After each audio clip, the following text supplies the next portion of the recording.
كوسو برباري مركي كعانكي محمد سيادو دشاي dadkii u oomanaa inay cadaalad iyo sinaan la helo dhalinyaradii markaas ku bartay baan ahaa marka waxaan u doodi jiray xuquuqda shaqaalaha Soomaaliyeed kadibna waxaa dhacday dariiqii kacaanku ku jiray in laga leexday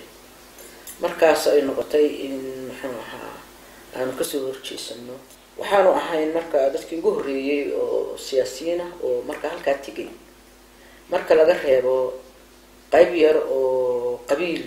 ku tagtay oo askar Abdullahi Maxamed madaxu yahay sidaas baanu ad sabab ku tagnay markaas khilaaf baa ka dhaxdashay baa la yiri gurubkii uu hogaaminayay Allah u naxariistay Cabdiraxmaan Haydi iyo gurubkii militariga ahaa oo Abdullahi Yusuf khilaafkaas muxuu ku salaysnaa islaamka khilaafkaas wuxuu ku saabsanaa urur ideology laha ama khat siyaasi اتجاه سياسي معينة laha muusanahay askar inqilaab samaysay oo soo carootay oo qabiil isku soo kaashatay oo markaa uu arkay in qabiilkoodii kacaanku ka tuuray xukunka way ahaayeen laakiin anagu waan ka duwanay anagu waxaan ahay dad leh istaraatiijiya dheer iyo mid fog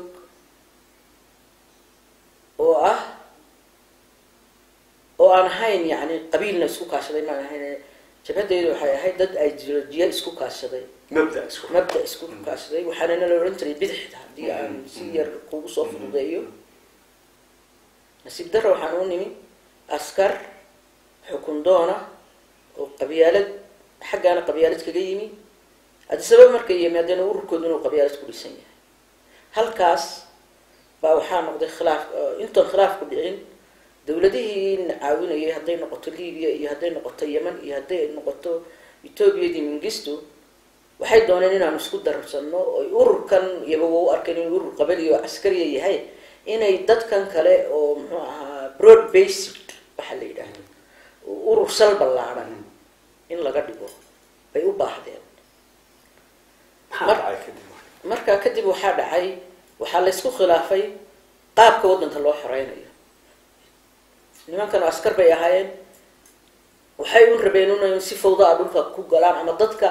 ay muxuu marba xabad ridaan iyo kan wax istaraatiijiyada lahayn oo ciidamada la dagaalamaan oo arrimahaas taas anaguna waan diidnay waxaan rabnay dadka Soomaaliyeed inaan u bislayno bedeli kara nidaamkii Maxamed Siyaad kaasoo ka maran qabyaalad iyo wajgarad oo ku dhisan cadaalad iyo dimuqraadiyad arrinta aad bay uga xumaadeen isla markaana maadaam dawladda Itoobiya iyo dawladaha waxna siinayay oo dhan ay dawlado hanti wadaaga ay haayeen waxay u arkeen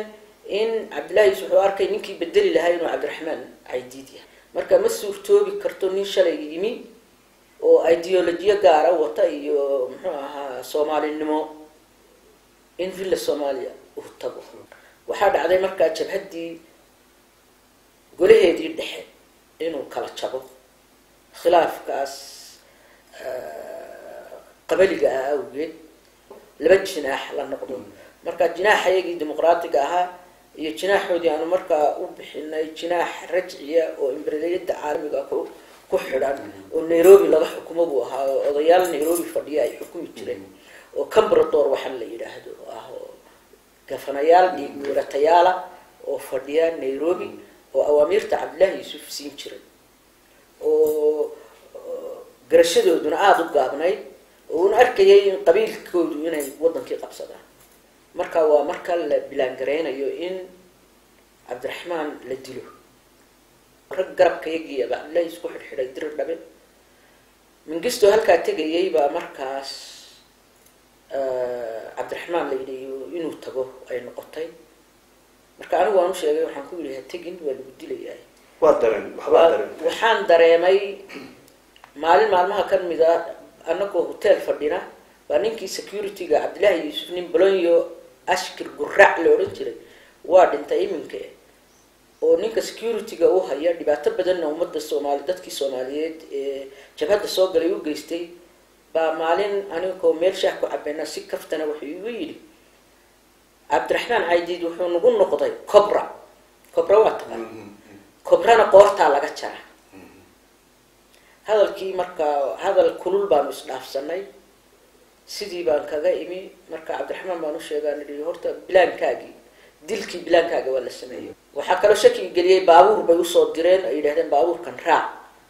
oo cabdillaahi yuusuf seedigii waday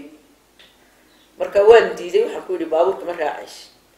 baabuurkii sidiiba ku noqday marka waxaan idhi nakeen dayaarad baan kuusoo jaraya dayaarad waan israacnay tigirkii baan soo iibiyey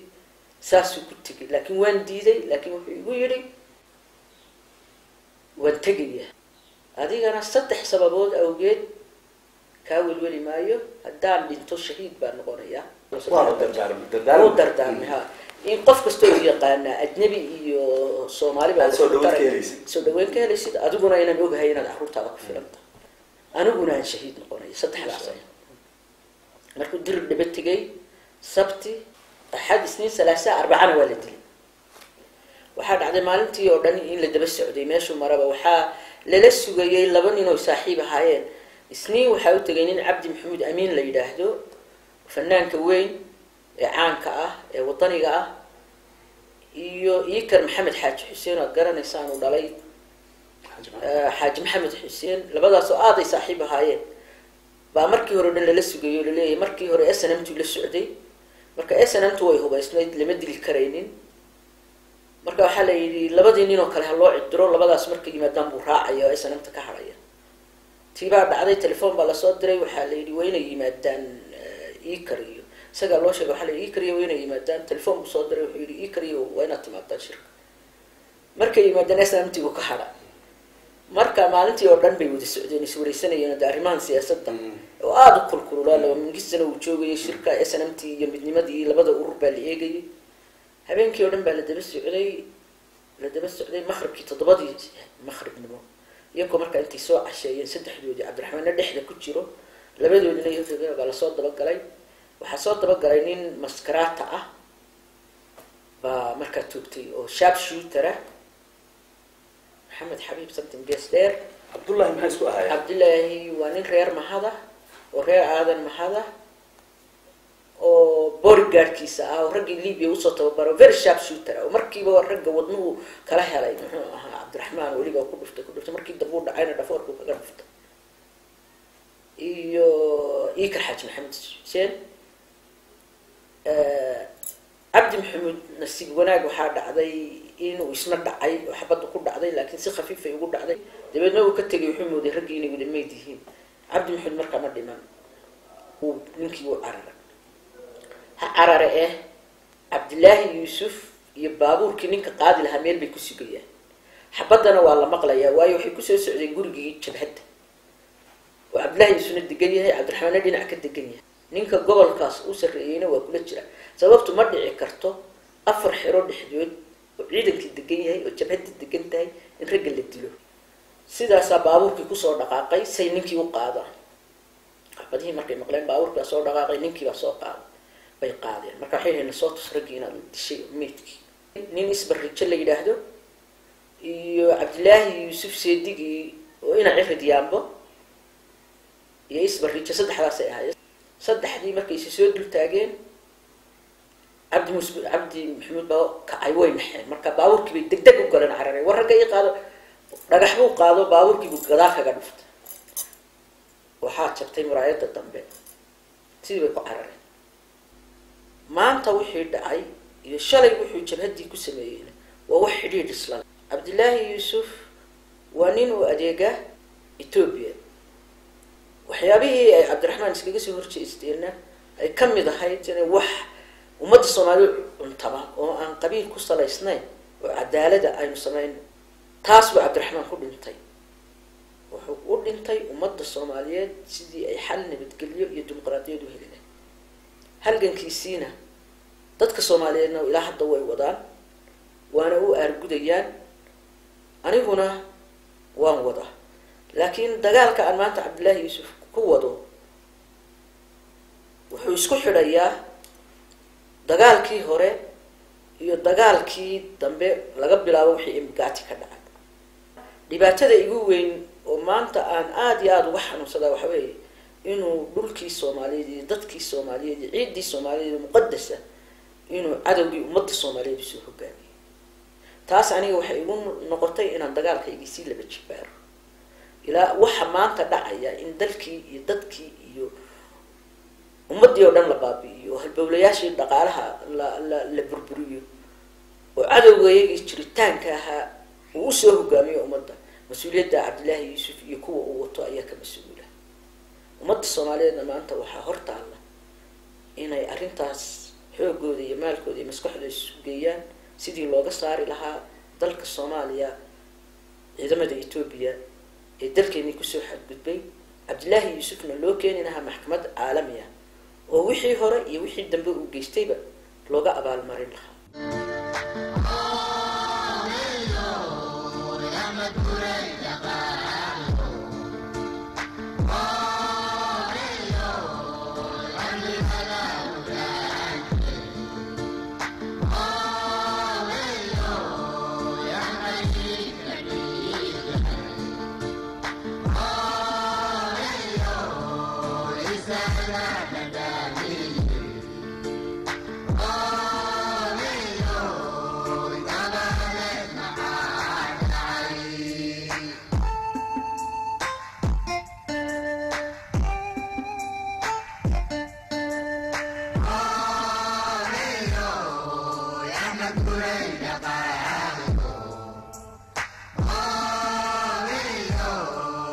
Army,